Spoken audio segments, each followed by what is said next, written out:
I can hear her heartbeat from 1,000 miles. Yeah, the heavens open every time she smiles. And when I come to her, that's where I belong.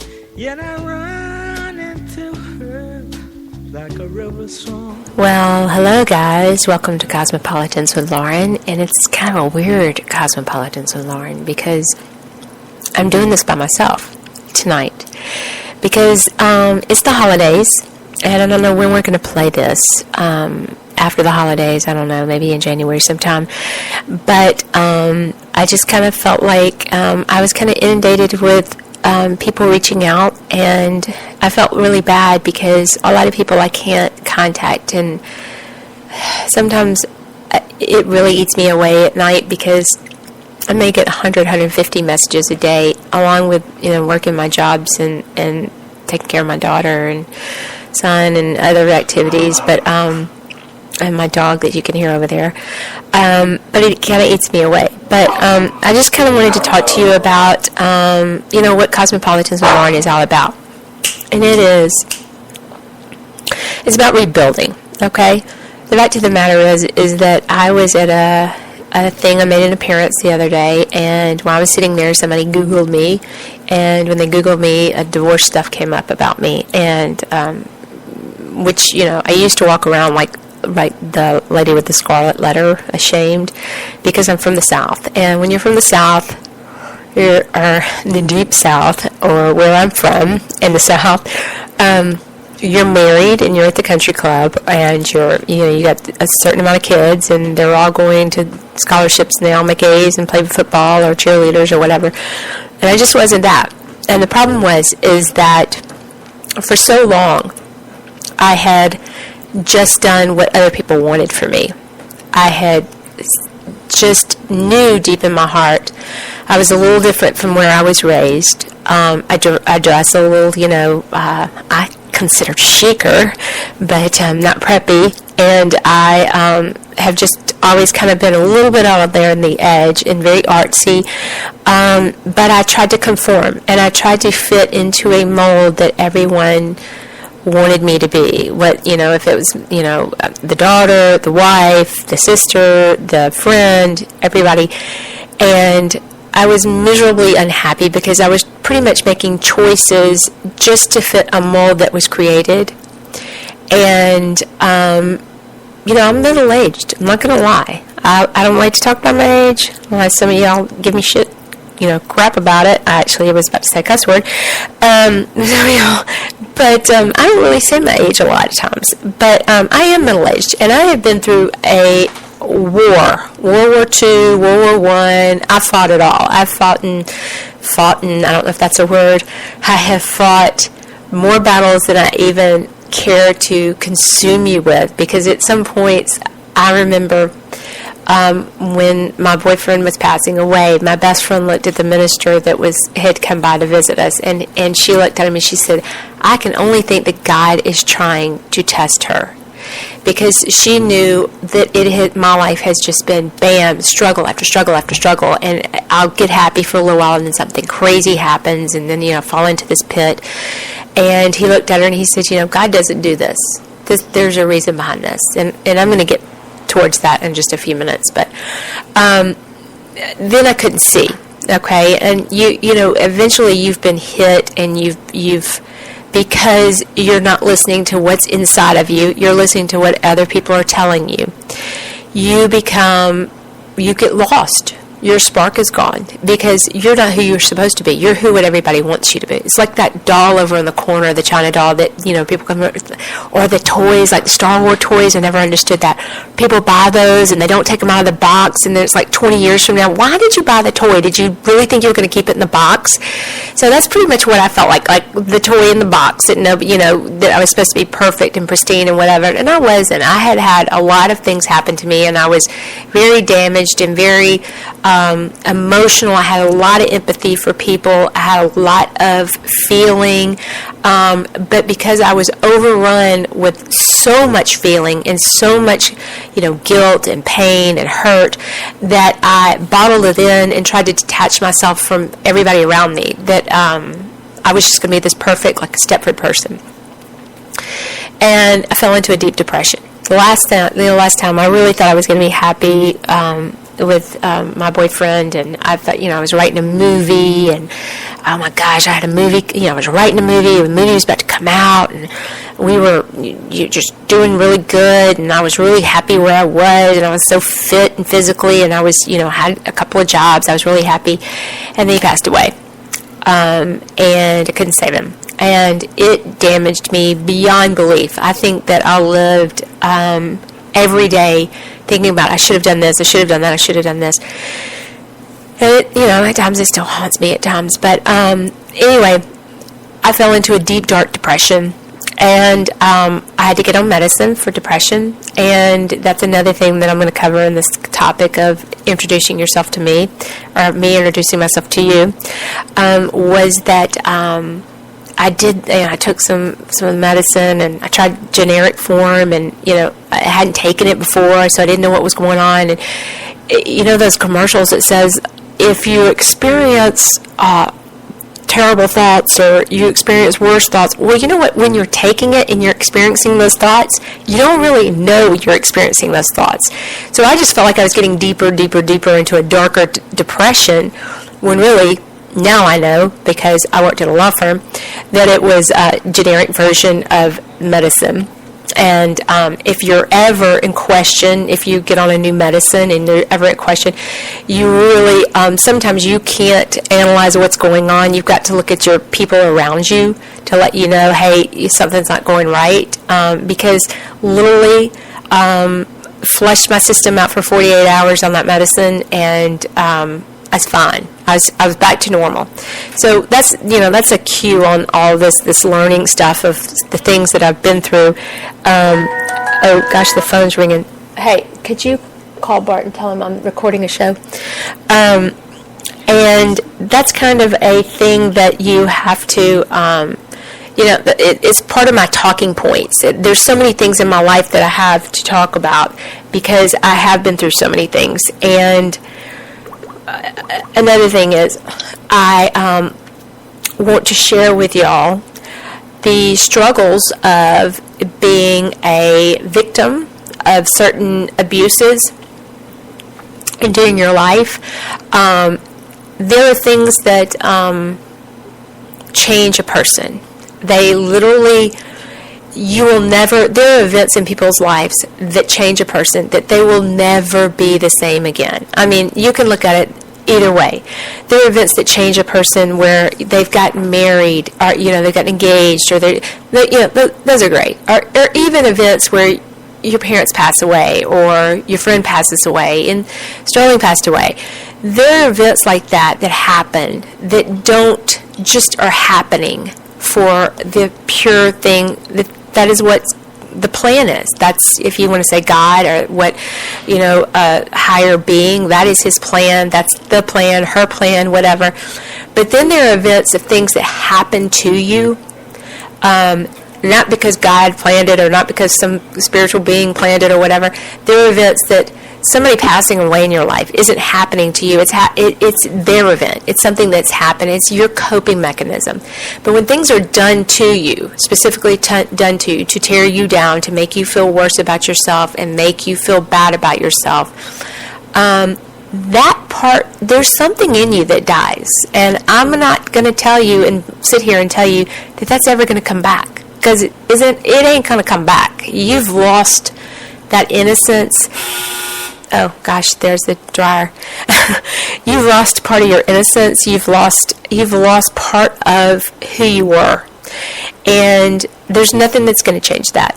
I don't care how much counseling you get, how much medicine you get, how much therapy you get, how many sessions of group counseling you want to do, or self-help books, or going to church.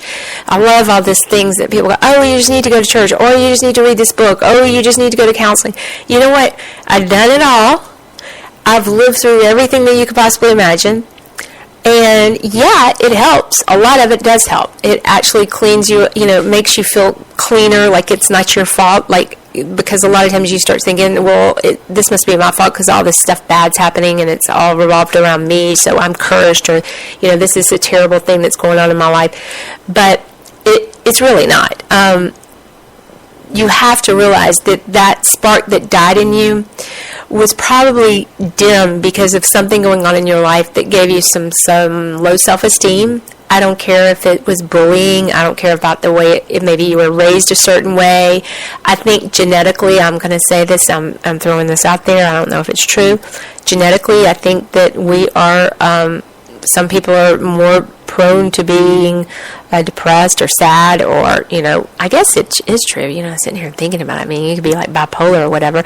And I'm going to tell you, I used to live in Los Angeles, and you would go to a place where entertainment, like on a studio a lot, and I always know, because I'm so ADD, that I kind of recognize signs of ADD, not only because I'm a teacher, but because of my own signs. And everybody on that lot, like at the lunch tables, are like, exhibiting signs of ADD, because it is a creative thing. Your mind is always going, it's always flowing, you're always in different directions, and your mind doesn't work like everybody else's. So as you're sitting here listening to this, you're like, Jesus, we're going to go through like bad medicine, we're going through ADD, we're going through abuse, we're going through low self-esteem, yeah, because you know what? That's why I am where I am today. And that's what I've always said, is that, it was hard for me to cope with things that I've been through. And the only way I could do it was because I would not be where I am right now if all the stuff had not happened to me. And the funny thing is that people will, kind of, rather in this community, you love me or you hate me, because I expose a lot of things that are going on, and I talk about bullying, I talk about a lot of different things, and if you hear my phone going, I'm not really coordinated, I can't do 2 or 3 things at once. But I am somebody that has been through a whole lot and was at the brink of just like giving up, this is it. I can't cope anymore. What is that thing that God won't give you more than you can deal with?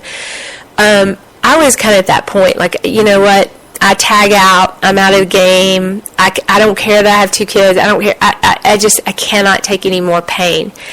And the problem is that I was toe-holed into this thing of what everybody said I should be. I was given a limit of how long I had to mourn after my divorce, or how much I had to mourn after the death of Sterling. How much I had to get my crap together and get a job and get this done and get that done. I was on everyone's time schedule, but really my time schedule. I was on everybody's plan of.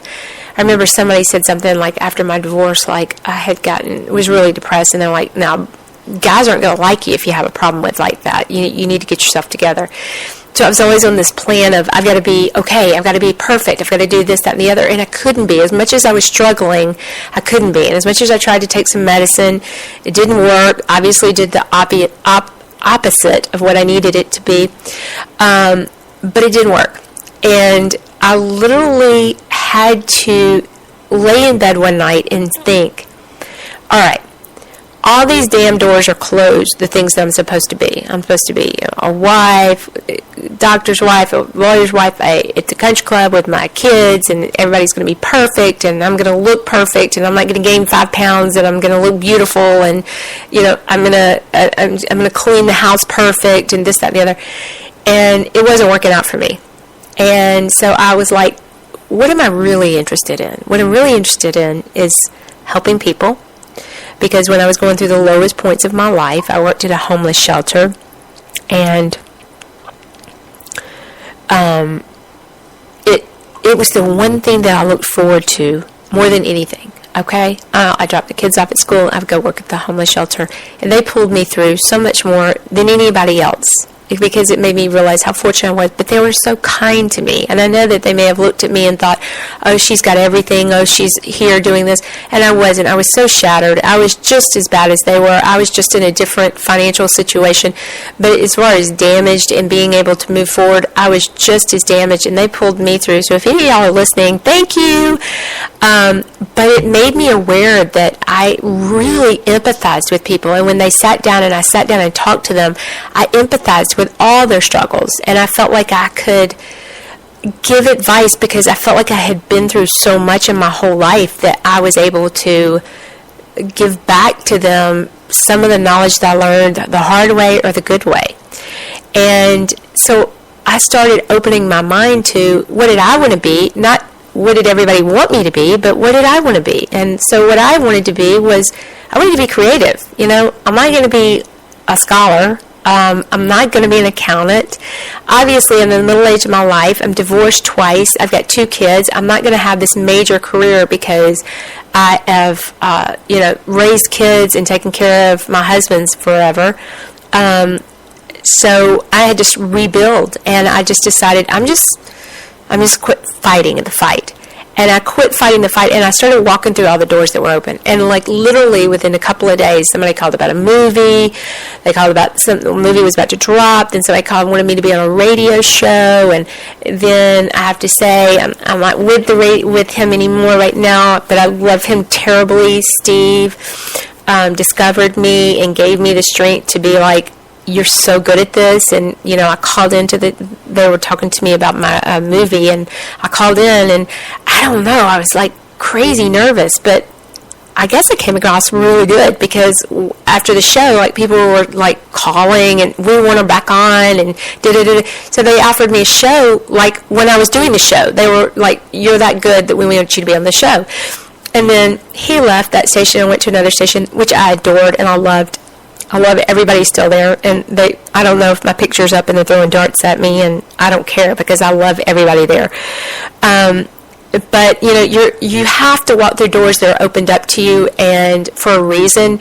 And I feel like that my show is not only for a reason to entertain you and keep you laughing and let you know about fashion, entertainment, business, and beauty, and athletes and fitness and all this other stuff. It's also to learn and to accomplish and really understand that at no point in your life do you give up, because there's always, until you take your last breath and until that flame goes out, you always have a chance to rebuild your life. A different way, you can change, whatever.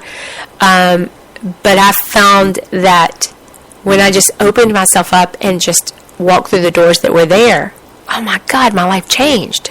That guilt that I had, these traumatic dreams that I used to relive, and these pains of just, reliving memories and stuff. Even decorating Christmas tree right now, I should be like bawling because this was something that I did with my boyfriend of 3 years, but he wasn't only my boyfriend, he was like my best friend. I mean, we told each other everything.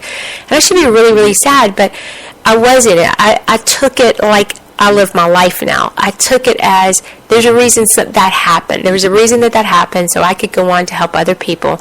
I could go on to not only live my dream, but seriously, there are people in this world that aren't just fame hungry and just don't just say stuff just to say it, that actually feed off the feeling that you've actually helped people.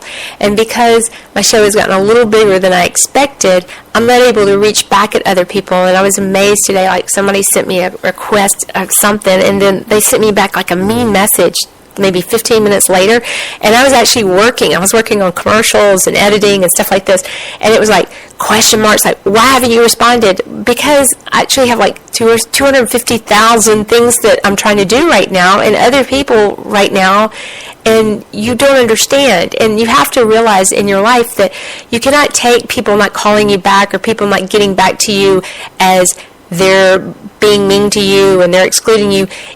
They're just living their lives. I'm just living my life. I'm trying to live the life the best life I can live, doing the best things I can do for people, because I feel very deep into karma.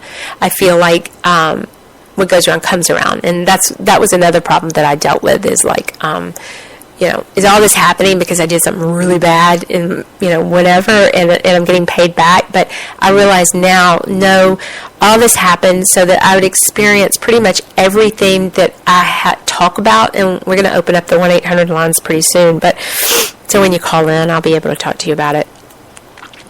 But, there are times that you have to just lay there, you have to breathe, you have to step aside and realize, I'm going to die here. Not maybe physically, you're not going to die physically or whatever, but you're just going to like snuff that light out that's inside of you, that dim light that's inside of you. You're going to just like snuff it out and just work to work, and or live just to get through life, okay? Or you can give yourself a second chance. It's kind of like fanning the flames a little bit. You just kind of give yourself some positive motivation. Okay, guys, I know what I just said. I know what I said, and that's exactly what you're thinking, is that she just said that you can read all the books you want to read, go to all the counseling and all that other stuff. I'm not talking about that. I'm talking about the fact that it's up to you as an individual to try and make a difference for yourself. And by doing that, you are helping yourself by going to different groups, doing different things, all this other stuff. That's self-help. So I'm not saying you shouldn't self-help. You've got to self-help if that means going to the groups or whatever. But what I'm saying is you cannot just lay there and give up. If you give up, you might as well just put your overalls on, your boots on, and say, I'm going to go to work every single day. I'm going to be miserable. I'm going to die old, and I'm going to actually die unhappy. Because the biggest thing in my life that I've learned through all the chaos that I've just explained to you was regret. That's the only thing that I have in my entire life. It is not things that I haven't, well, regret is things that you haven't done. There's things I can't do, and there's things I can do. So I'm working towards things that I can do. So those aren't regretful. They're actually goals that I'm working towards. But then I have things that I do regret. And those are the biggest things that I'm telling you that influence who you are as a person. Like, once you get to where I am, where you've got all the things that you've dreamed of, all the stuff that you have achieved, everything like, and then you kind of have to put things into 3 different categories. You're like, okay, this is what I want. These are my goals. And the second group is, this is where I am right now. How do I achieve my goals? And then to me, the third group is your regrets.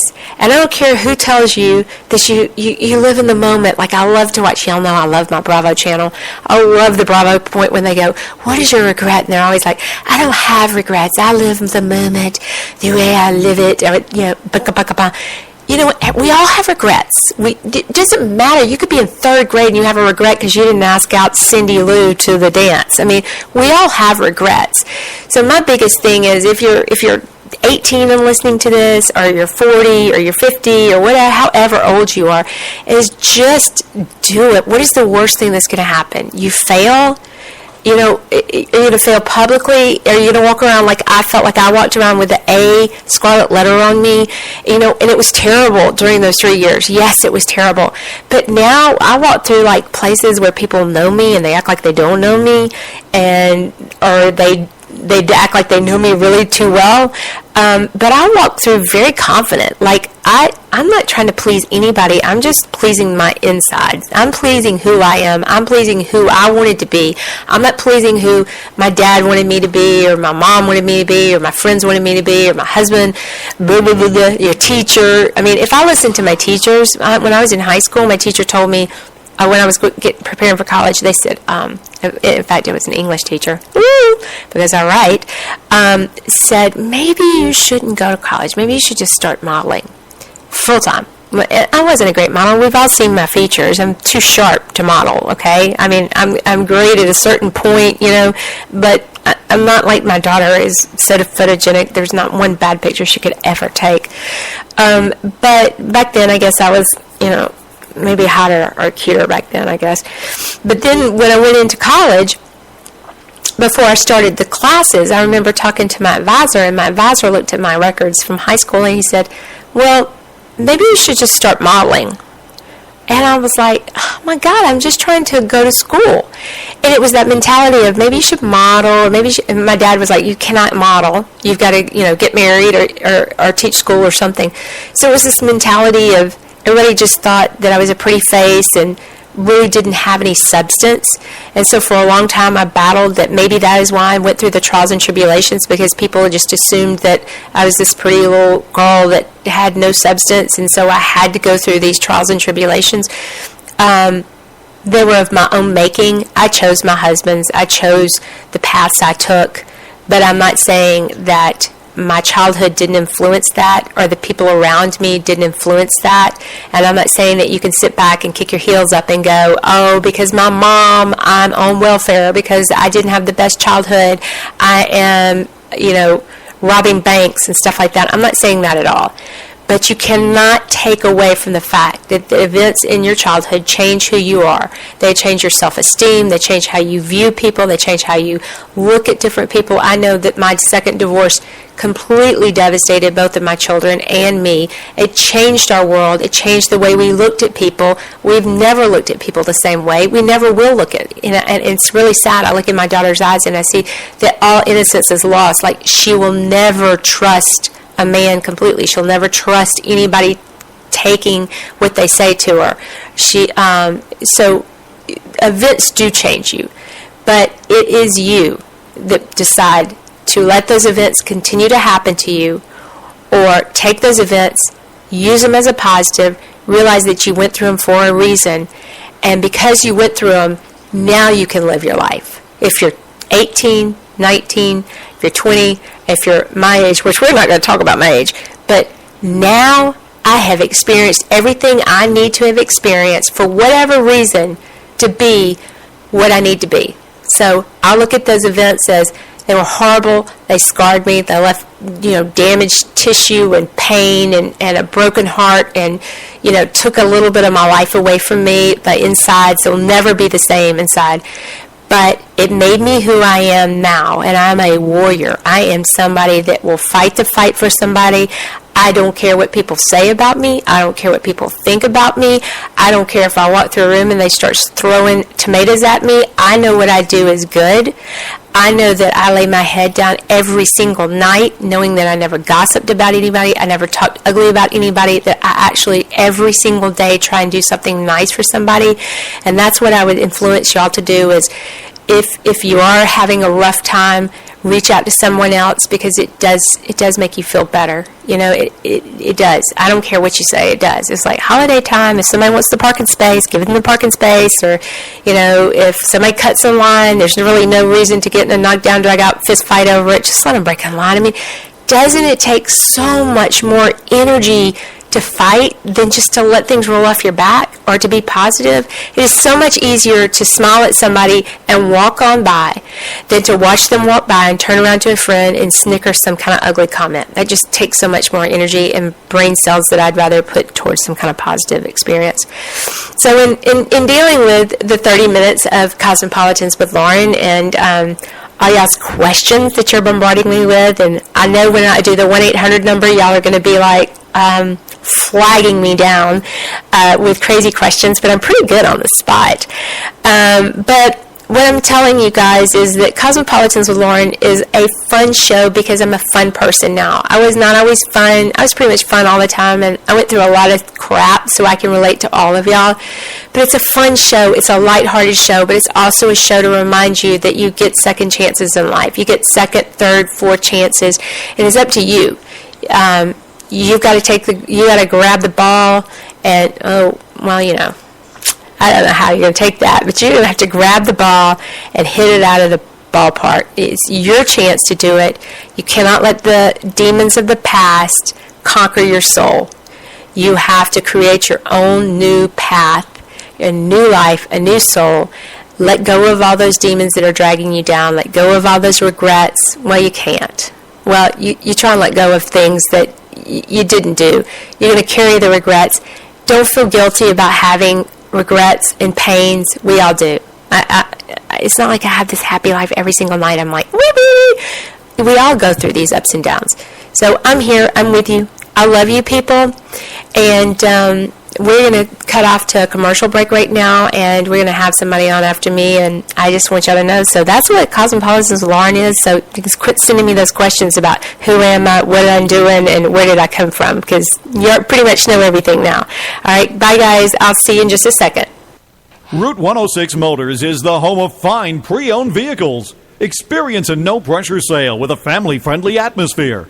Route 106 Motors has been practicing the same simple philosophy of low prices for over a decade, and it has brought us great success. Recently, while other dealers are closing their doors, Route 106 Motors is expanding. We are a wholesale dealer, and we own the property and pay cash for all the vehicles. This allows us to sell to the consumer for a lot less than the average dealership. We are a high-volume, small-profit dealer, and we pass the savings on to you. New changes have been made at Route 106 Motors. Stop by and check out our brand new building. Route 106 Motors, located at 569 West Street. Check our website at route106motors.com and be sure to like us on Facebook to find out about all the latest deals and savings opportunities. route106motors.com. The views and opinions of... And now, another fresh insight from Roger Berkowitz, President and CEO of Legal Seafoods. If your wife can't take the time to test your tuna for purity, then why should you take the time to come to a complete stop before letting her out of the car? Just saying. Legal Seafoods. If it isn't fresh, it isn't legal. Are you hangry? Know the signs. Uncontrollable yelling. Why aren't you egg rolls? Hallucination. Sushi. Pants discomfort. I hate you, pants. Hangry. It can happen to anyone. Fortunately, there's E24, the app that tells hunger to shut up. Egg rolls. Thanks, Snoop. E24. In my medical opinion, it's the best way to order food online, baby. Hey, Dan. How's the day going so far? My day couldn't be better. You pull up less than 3 minutes after I open my Lyft app, and how do you greet me? With a kind hello? Just delightful. Great. Care for a cookie? A cookie? A chocolate chip cookie? You know, I'd love one. Sure. Hey, let me ask you something. How did you know I love this song? I mean, come on, it's the Cold War, kids. Everybody loves them. Whoa! Who taught this guy how to merge? That was a fantastic merge! Couldn't agree more. That's it? That's all this costs? What's this thing running on? Smiles and high fives? You son of Mike, I love you! Thanks. Have a great day. Lyft. Driving you happy. Just download and go.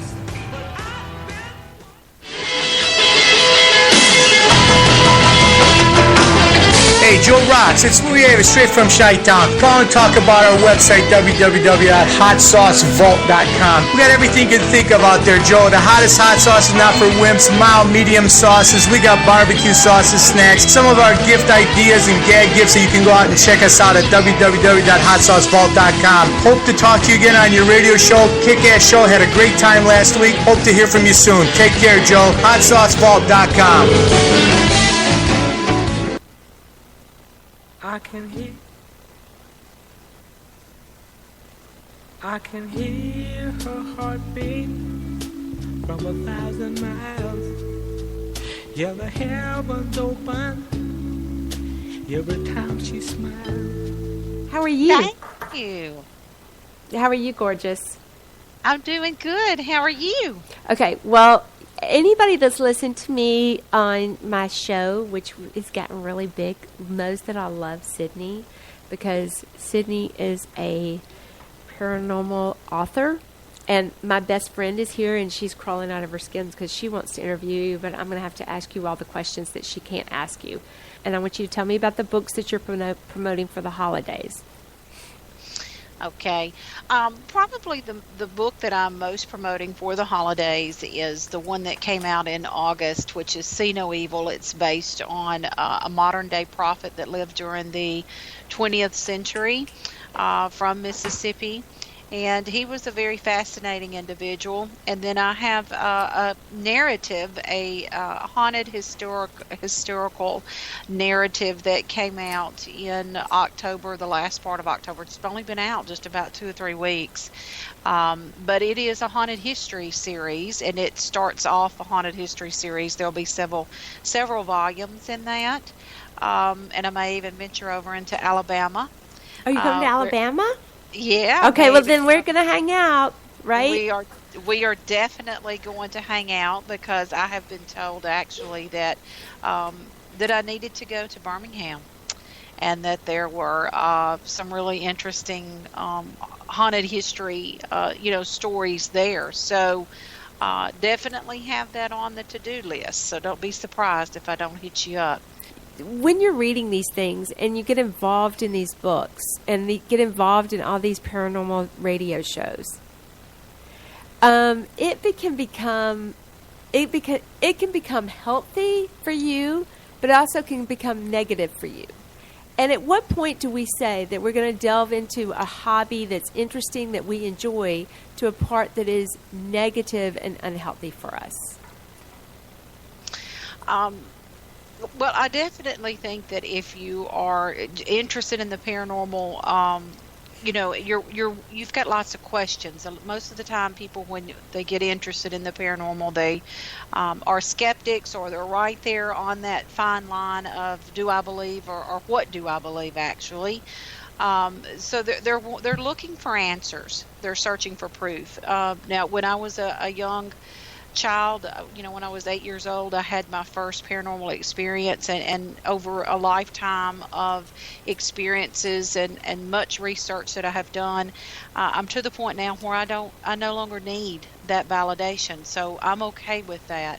As far as how much is too much, I will tell you that as far as reading this and studying it and to satisfy your curiosity, that's fine, but there are spirits that are not so nice, and there is a dark side.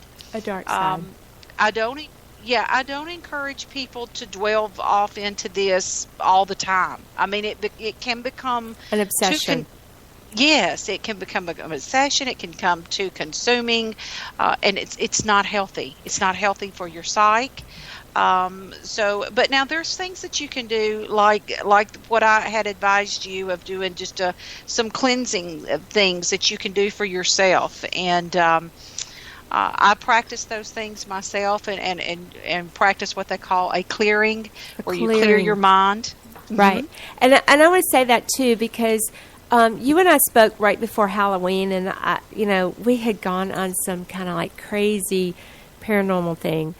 And you and I had talked about attachments, about going to different places. And I was like, I've already had enough negative stuff in my life. And I actually was contacted to do a major paranormal documentary 2 weeks ago. But I chose not to, because we had already delved into going and setting up at a ghost house, and I had seen bad experiences. And people think that it's going to be like Scooby-Doo, where you're going to go in there and bump into the green Frankenstein that's going to go boo, and Scrappy's going to pull your mask off, and that's going to be what it is. But truly, it's not like that. If you believe in the paranormal, which I do, but if you believe in the paranormal, you're not going to get the Scooby-Doo world. You're getting into things that can be bad, that can follow you back home, that can mess up your head. And I've read so many of your books, and I've enjoyed them so much, and no wonder you're a number one best author, because you're amazing.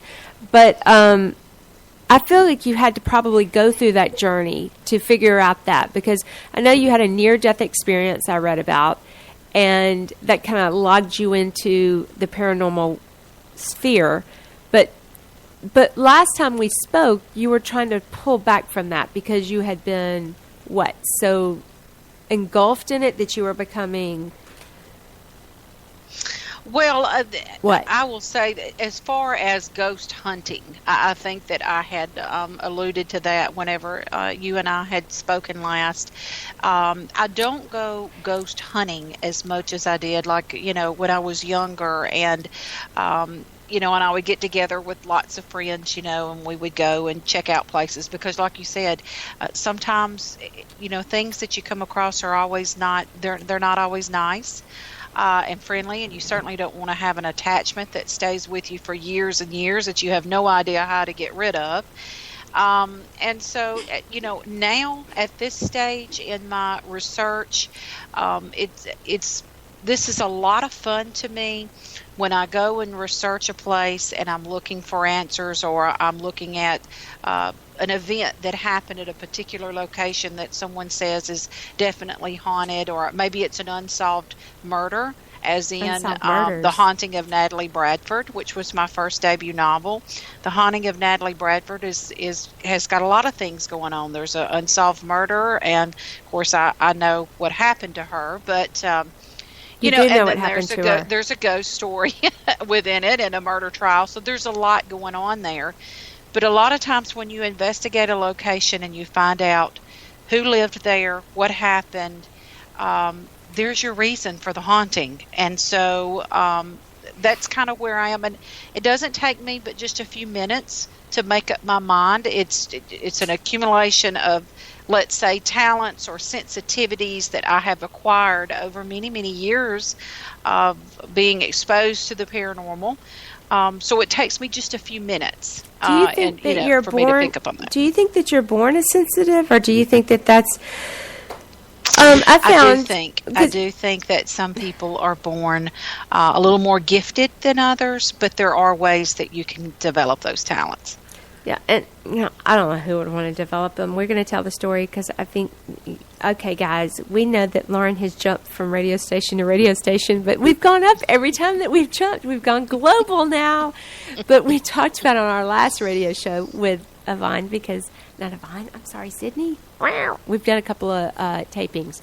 But we had talked about me personally, the journey that I went through the paranormal, and we talked about when Courtney Cox and I were living in Los Angeles, and we pulled up. She was wanting to buy a bigger house, and it was great. And we pulled up. We looked at a bunch of houses, and we pulled up to this one crazy house, and I looked at it, and I was like, "Oh, that's haunted." And she was like, "You're crazy. You're crazy." And then the real estate agent came back out, and he said, "Oh, well, by the way, before I show you the house, legally we have to tell you this house is haunted," which was in the contract. Crazy, right? So she ended up getting the house, and it was haunted. People, you can give me hate mail tomorrow, but it was haunted.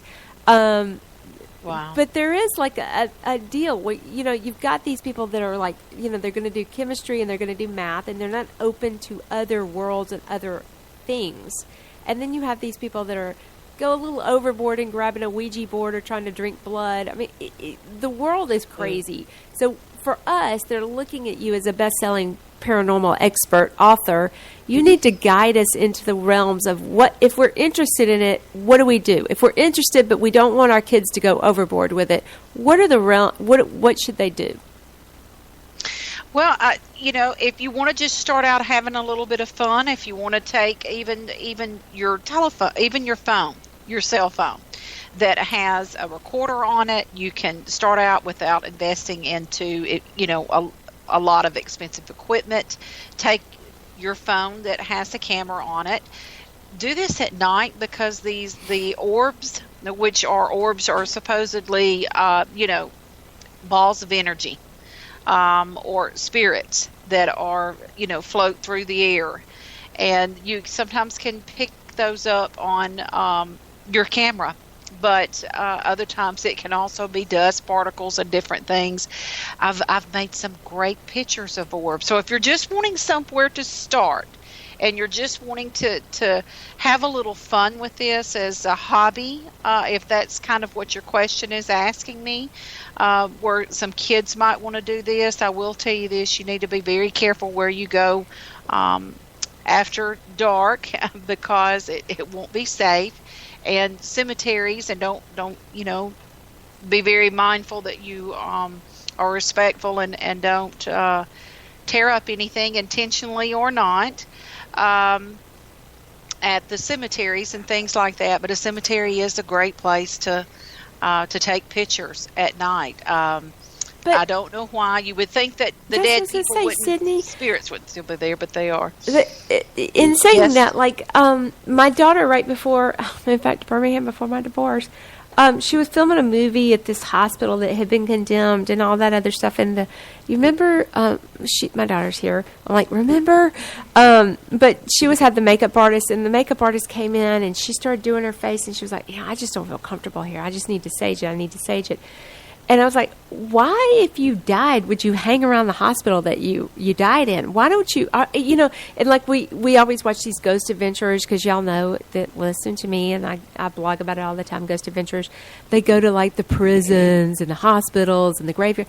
Why is a spirit going to hang out there? I mean, why wouldn't you go to a place that you're happy, like go to the carnival or go to the fair? Why are you hanging out at a hospital or a prison if you're a spirit? Well, part of the reason is maybe particularly at the time that they died, it leaves over a residual energy. At that time that they died there, that they left with unfinished business. It was a horrific death, and so they have become stuck in that location. Those are the theories behind it. Certainly, we're not bound from everything that I have been taught over many, many years. You're not bound when you pass on. But there are certain locations that seem to still be haunted. Maybe they can't get past that. They can't get that settled within their soul. And so they're kind of stuck there.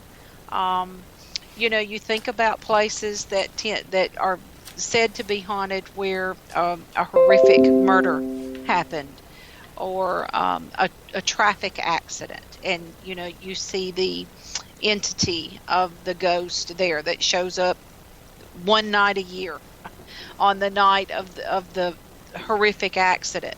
It's called a residual haunting, and it's like a broken record. It's an imprint of that energy that stayed there at that moment. But is that their spirit, or is that just the imprint left there?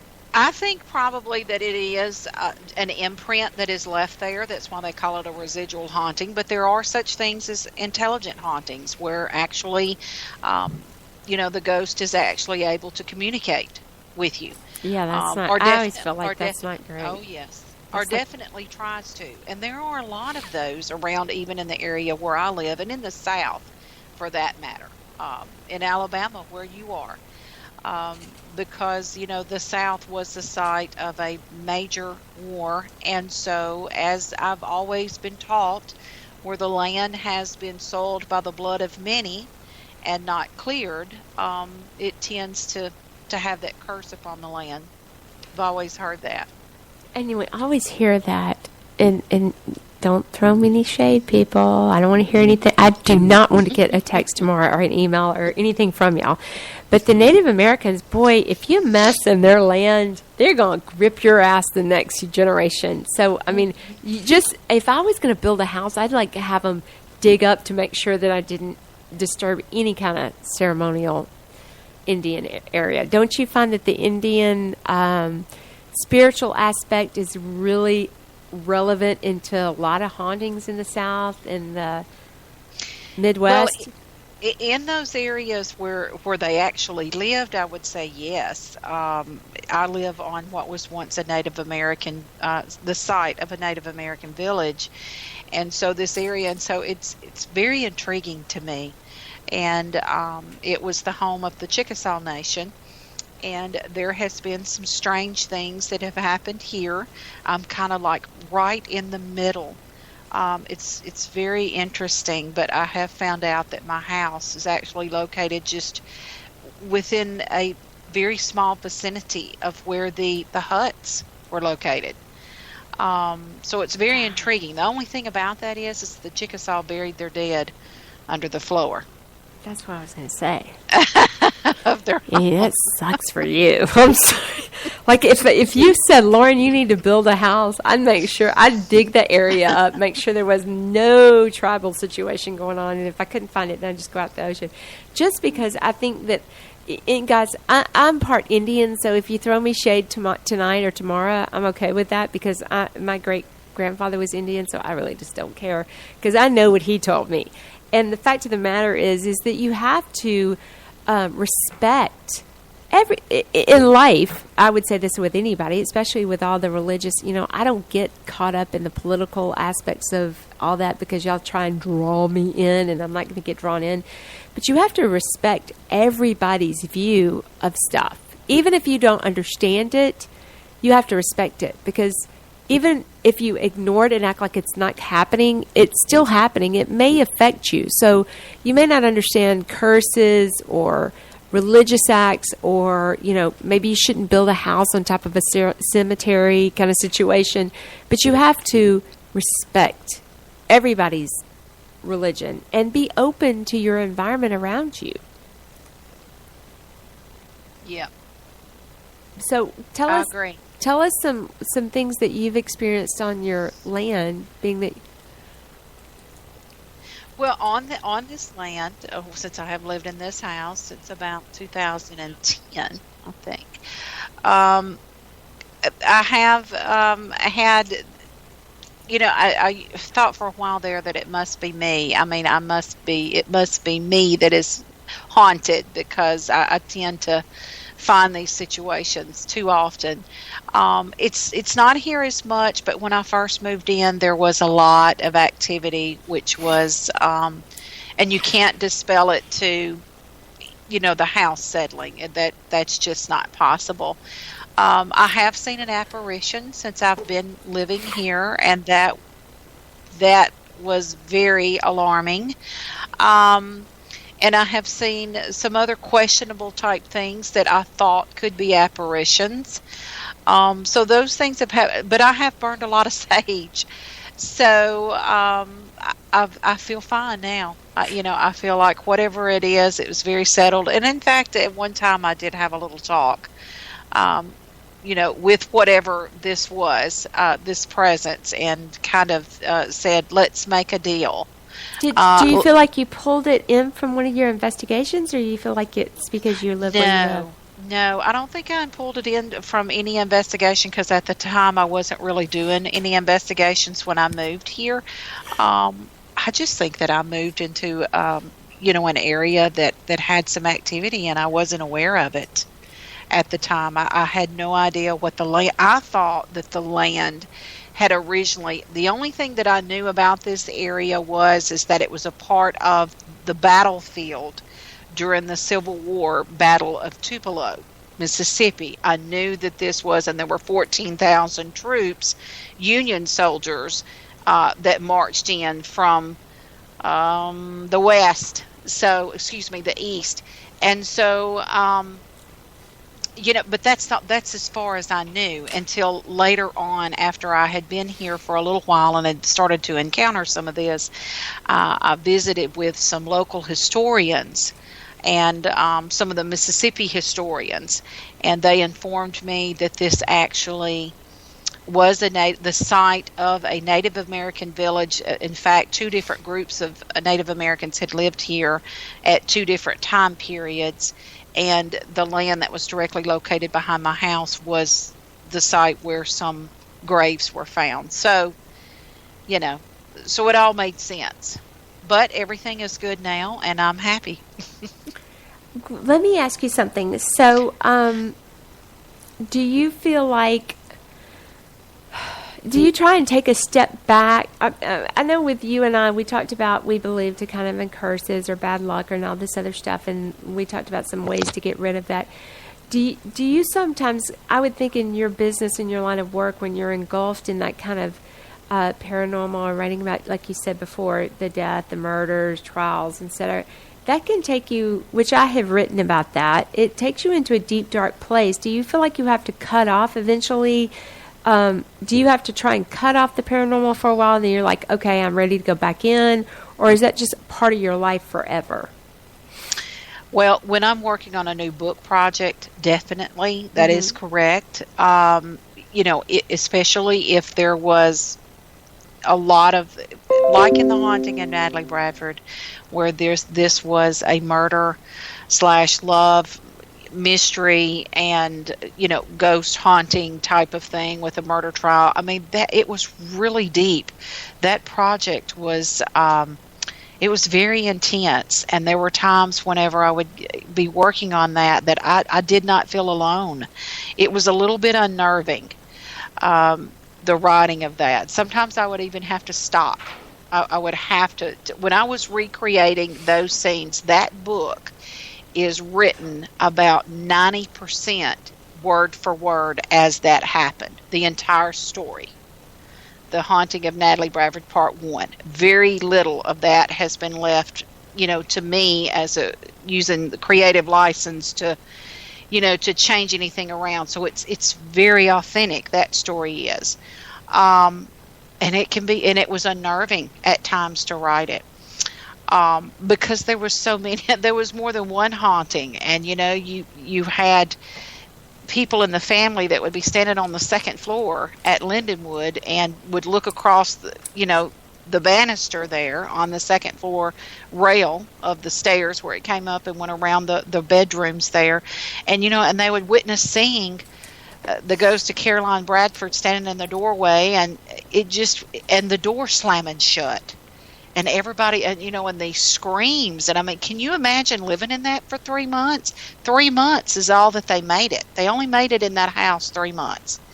But I'd be out the third day. Oh, it was crazy. It was absolute insanity. And, the guy had already murdered his first wife. And, and this Natalie Houston meets him and marries him. And she was his operating room nurse. Well, she had no idea that he was involved in any of that.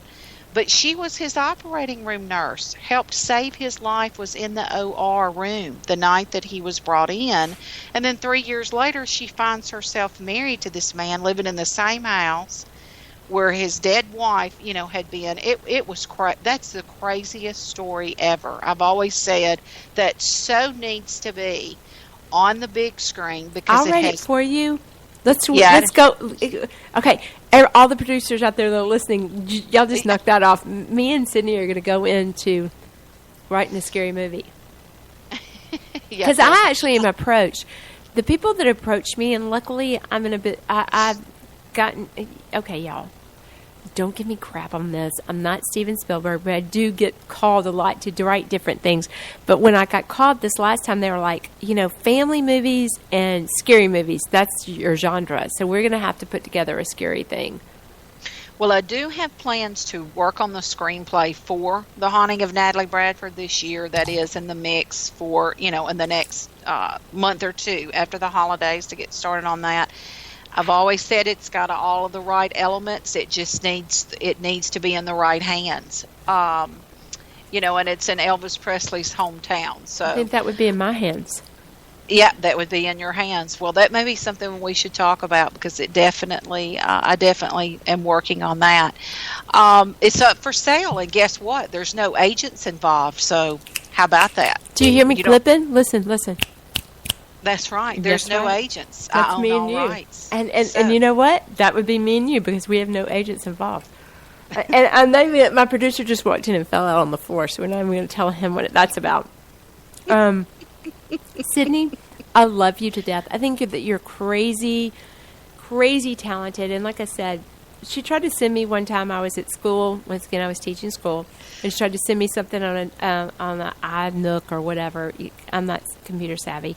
But I did get her books, and they're amazing. I read them in I think 3 days was the time lapse because they're so good. And I'm so proud to call her my friend. She's an amazing author.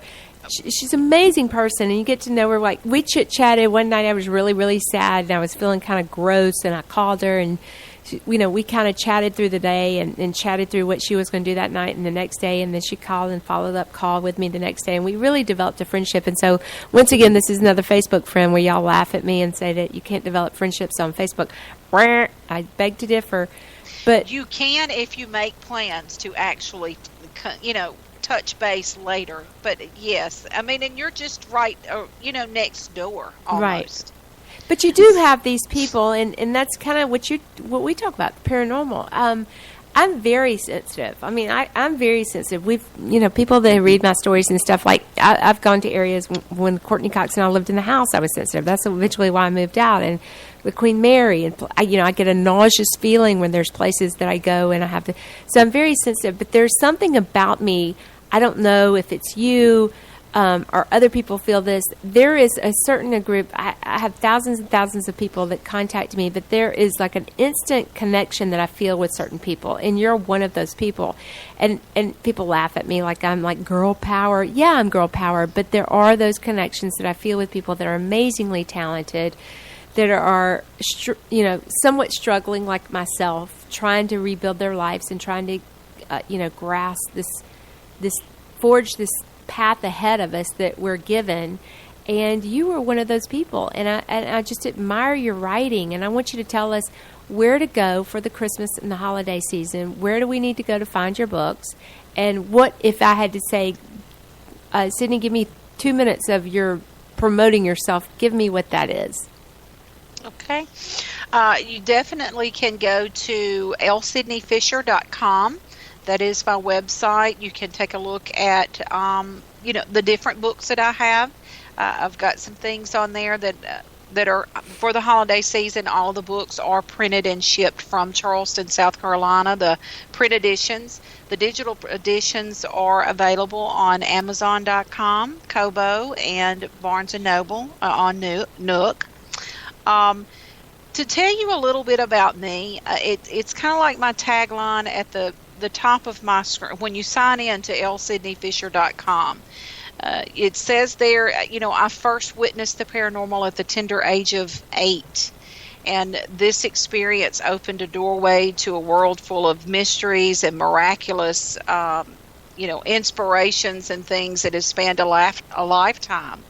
I tell people to join me as I explore this one book at a time, and that's kind of what I've been doing. I've been writing since I was around that time. Started publishing a little bit more in the last about 2 or 3 years, and but I have been a writer for many, many years. But every single thing that I explore, each project that I get involved in, there's an element of truth involved. I write paranormal thrillers and supernatural suspense. I don't just write ghost stories. I explore angelic encounters, other things that are unexplained mysteries, true crime, even some military history and military science. There is a book I've got out called The Phoenix Mission that's very intriguing. I'm working on setting up the sequel for that now. Sydney, I consider you a dear friend, and you're an amazing author. And you send me anything you want me to post up on my website, and I will.